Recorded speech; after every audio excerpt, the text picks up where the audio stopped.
A small San Diego biotech is trying to give face masks a high-tech boost.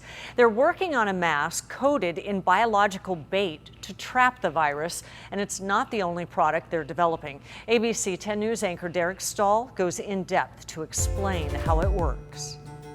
We see those blue surgical masks everywhere, and research shows they work. They're effective at catching droplets out of the mouth of a sick person, and in June, the WHO found they protect healthy wearers more than we thought.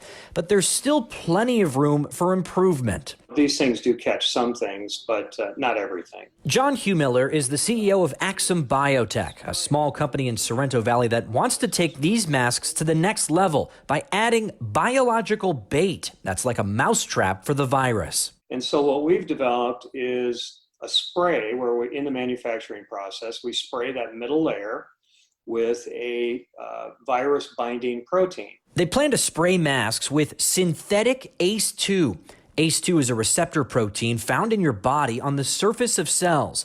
The coronavirus likes to bind to it to infiltrate cells. So the company thought, why not use ACE2 as an added barrier in a mask against the virus? They lock to each other just like they do in your body. They lock on the mask. So when we spray the mask with that virus-binding protein, it's there permanently. It can be washed.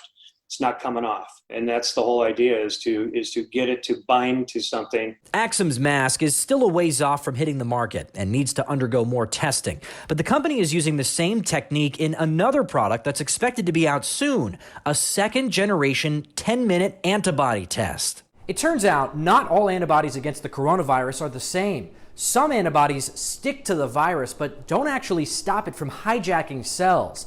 Other antibodies stop the virus in its tracks. Those strong antibodies are called neutralizing antibodies. Axum says its rapid test is the first of its kind for those neutralizing antibodies. What we're finding is that as much as a third of people, when they get over the virus, do not make neutralizing antibodies. For that reason, Huemiller says their test will be really useful for figuring out which recovered COVID-19 patients should donate convalescent plasma, the part of blood that contains antibodies. If they don't have neutralizing antibodies, what's the point of taking it if you're a patient, getting convalescent plasma? They're hoping to release the rapid tests called True 19 in a few weeks.